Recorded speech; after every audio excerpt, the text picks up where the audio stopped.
A través de la niebla, la pequeña proa de la canoa rompe la quietud del río. El agua se une con el cielo formando un gigantesco espejo en el horizonte. La canoa va dejando una estela de espumas y olas que desaparecen lentamente entre las plantas acuáticas. El monte adormilado se asemeja a un gigante recostado sobre el agua que mira fijamente el universo.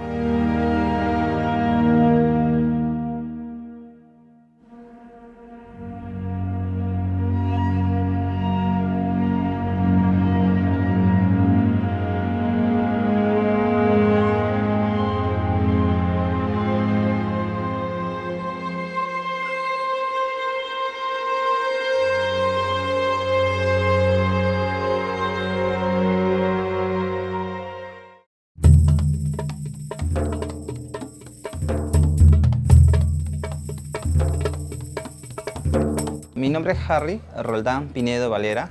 Mi nombre es Cordelia Sánchez García. Me llamo Denis David Ramírez Nuntas. Mi nombre es Luz Patricia Rengijo. Mi nombre es Dina Alanco Aguananchi. Yo soy Renber Yabarcani. Yo nací en Pucallpa, en la ciudad de Pucallpa. Soy de la comunidad nativa de San Francisco. Soy del pueblo Chipío Conivo. Soy de la comunidad nativa Nuevo San Juan. Yo soy de Amazonas. Soy Huitoto, de la nación Huitoto, del clan de la Garza Blanca.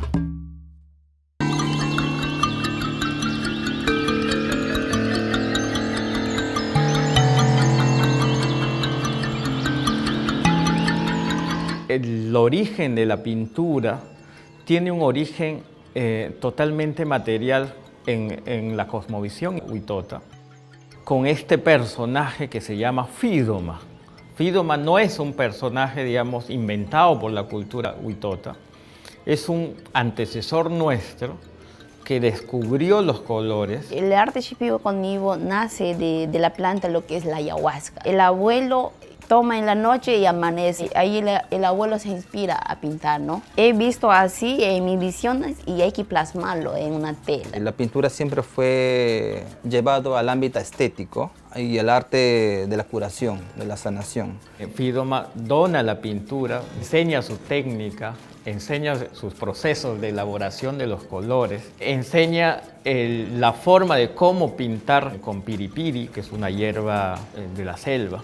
Cada cultura tiene sus colores. En el caso de la Bajuni Vampis es el color rojo y negro, ¿no? Lo relacionamos el rojo con la sangre, con la familiaridad que se tiene en el entorno y con la planta que es el achiote, ¿no? Y el negro es con el huito. Y también se usaban para cuando iban a la guerra, ¿no? Para nosotros nace de las plantas, ¿no? Porque no solo es ayahuasca la planta medicinal, también hay Niro, árbol invisible. Los abuelos hacen dieta y esos espíritus mismos lo enseñan, ¿no? Y el abuelo lo plasma en lo que es la tela. La mujer aprendió de las plantas medicinales, poniéndose a los ojos esa planta que te dé sabiduría para que hagas nuevas creaciones de diseños. Y esos diseños de los shipibos que nacen es de los diseños de la naturaleza, ¿no?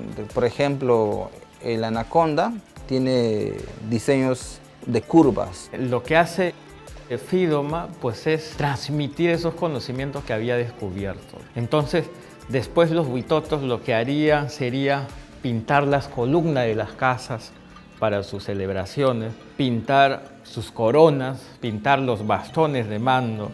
Todos estos artefactos no es más, digamos, que la continuación y la representación de lo que Fidoma nos dejó o nos transmitió cuando él descubrió de dónde salían los colores.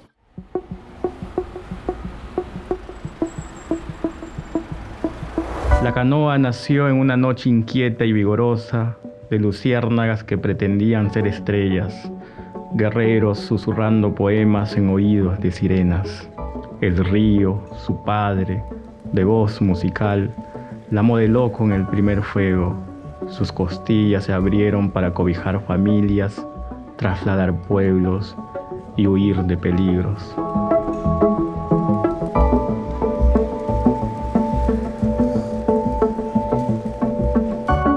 Yo vine acá desde muy pequeño gracias a mis mamás, porque mis hermanos estudiaban y mi mamá vino a ayudarlo pues, a vender artesanía, collares, pulseras. En esos tiempos me iba a vender mis collares con su mamá de David. A la hora del almuerzo los restaurantes se llenan y tuvimos que estar ahí vendiendo. Primó la voz de mi madre, que siempre tuvo este sueño de que todas sus hijas pudieran estudiar. Yo aprendí el castellano, ese es el primer, digamos, reto para estudiar fuera de la comunidad y luego adaptarse a la dinámica de la ciudad, ¿no? Enfrentar muchos desafíos como tomar un micro, saber dónde llegas, dónde es el paradero. Y llegué una noche de invierno, en un junio, y era una sensación muy brutal. Brutal en el sentido, por ejemplo, del clima. Yo recuerdo esos inviernos como uno de los inviernos más crudos que yo había sentido en Lima. Brutal en el sentido visual, porque era desde el avión yo podía ver este mar de luces que decía, por Dios, esto no acaba nunca. Y en 2013 vine a trabajar acá en Lima con mi hermana mayor, porque necesitaba que alguien cuide de su hijo. Y al siguiente año venía también a trabajar en Lima en la costura y también trabajaba en restaurantes como moza. Había muchas madres también, porque cuando hay bastante madres también hay competencia, ¿no? Pero eso no me hacía que deje de vender mi artesanía, sino que me daba más fuerzas, ¿no? Para poder seguir trabajando, luchando. Estás sola, pero tienes una meta que cumplir. Y a eso suma la idea de un indígena de la universidad que si rinde o no rinde. Es un reto fuerte, pero también eso es un desafío, ¿no? Que dices, pues con todo eso, esto es lo que yo quiero lograr, ¿no? Y dale para adelante. Aquí hay un poco más oportunidades que en Pucallpa, porque en Pucallpa no hay nada de venta. Si yo pinto cuadros no tengo dónde vender, pero en cambio acá sí, me pueden invitar en las muestras o puedo vender a personas a quien yo conozca, ¿no? Sentir de esta ciudad, digamos, no fue una mala experiencia.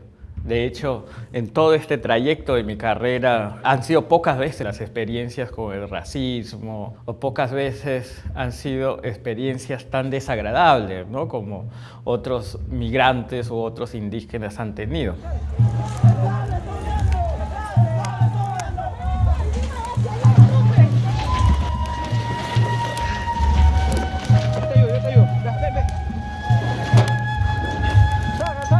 Las corrientes respiran agitadas, los ríos se mueven serpenteantes, las trochas verdes, los caminos de hojarascas, el barro de las orillas refrescando los pies, la lluvia acariciando el techo de hojas cuando le llamo diciendo Yao, Yao, Yao.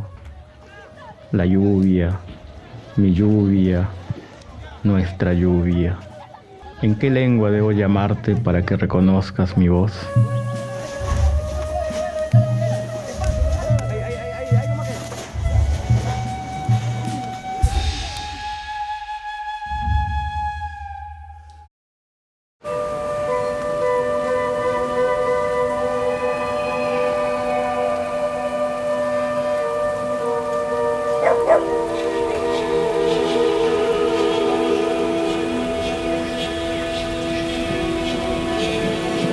En este momento estoy trabajando una obra nueva inspirada en los 4 mundos. El mundo bueno, donde viven los animales, los felinos, los árboles, el mundo donde está la gente buena, y el otro mundo es el mundo de las aguas. Y el otro mundo es el mundo amarillo, ¿no?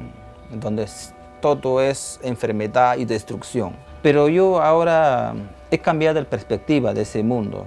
Y es diferente ver un verso escrito o un poema escrito en un libro que ver en un cuadro, por ejemplo. El escribir poemas, publicar un poemario en One Piece, y para mí ha sido un reto el hecho de comenzar a usar el alfabeto y el hecho de llevar eso a otro soporte que es el arte, de ir explorando. Tengo que hacer algunas obras de plantas naturales que el pueblo originarios utilizan, ¿no? Más que todo como para el amor y la amistad. Y de los mitos y cuentos lo pinto para que las otras personas, o sea, nuestras generaciones vengan y que sepan un poco más de nosotros. Por ejemplo, hay cuentos que yo no sabía, que recién me estoy dando cuenta que son hermosos. Lo estoy recién como que conociendo algunos cuentos también. Y por eso lo hago, porque me parece muy interesante. pintando una obra que nos hable más allá del espacio físico, del espacio amazónico tal como lo conocemos nosotros. Hay que situarnos desde la posición indígena, que cuando el indígena ve el monte, ve el territorio, este territorio verde, no solamente lo ve verde, ¿no? Lleno de árboles, lo ve lleno de personajes, de dioses, de abuelos, de seres transformándose en hojas. Los shipibos hablaban, nuestros abuelos hablaban más del lado espiritual, pero no hablaban del lado físico o lado de la naturaleza. Pero la obra que yo quiero transmitir es que el mundo amarillo es el mundo que se vive actualmente en la Amazonía. La contaminación del río, la tala de árboles, donde ya no hay muchos peces, extinción, ¿no?, de nuestra naturaleza, ¿no?, sea fauna, flora o lado espiritual. Ese es el mundo amarillo para mí. Yo cuando escribo tengo muchas imágenes y sobre eso ya planteo mi poema y ya está. Pero en el arte esas imágenes tienen que ser con un poquito más de estilo, pero es como que va cocinándose esa idea, ya me estoy probando en esos espacios, ¿no? Porque cada planta tiene su espíritu, ¿no? Como que las plantas mismas se conectan entre ellos, o sea, se enamoran como nosotros los humanos. Como son seres vivos, por eso tuve que inspirarme en eso para poder formar en un lienzo, ¿no? Para hacer un lienzo. Hay que situarnos también que en la filosofía y el conocimiento indígena, nosotros nunca tuvimos este rostro, ¿no? Nosotros tuvimos, las primeras formas que tenemos son las formas de árboles y de flores y de serpientes y de todos los animales que existen en la Amazonía. Eso es nuestra primera forma, ¿no? Entonces, esta obra va a hablar de ese mundo onírico, de ese mundo surreal, pero de ese mundo que es totalmente verdadero para nosotros, totalmente cierto.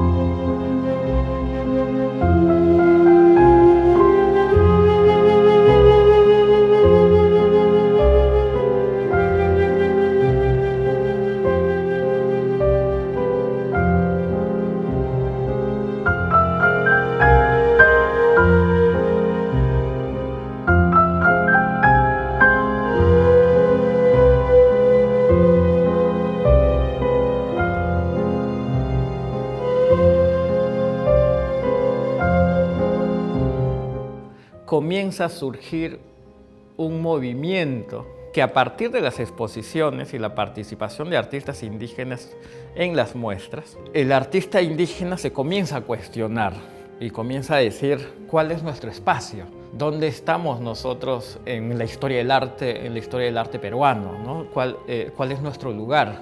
Entonces, el artista indígena llega a la conclusión y dice, nosotros no tenemos espacios.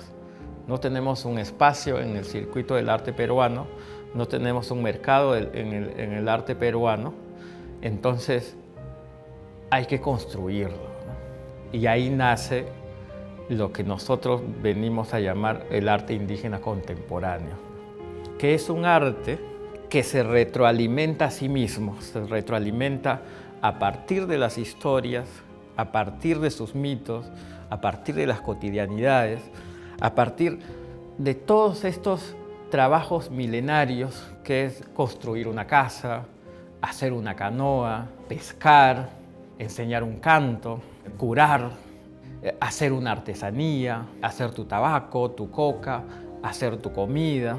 Todas estas actividades que pueden parecer meras actividades cotidianas, en realidad son actividades que hacen que las sociedades indígenas continúen totalmente vivas y que hacen que el arte indígena contemporáneo se convierta en un lenguaje totalmente singular y propio, que puede tener influencias y que va a tener influencias en el futuro, pero en que en este momento su influencia es sus propias costumbres y sus propios mitos y sus propias historias. Y el arte indígena contemporáneo, si bien es cierto, es un movimiento joven, viene a tener algo que es muy poderoso, que es la voz de nuestros ancestros, la voz de nuestros abuelos, ¿no? Y es una voz que llega en un momento de crisis planetaria y en un momento de crisis social, y es una voz que yo considero que puede ayudar muchísimo a deconstruir esta sociedad que ahora está muy polarizada.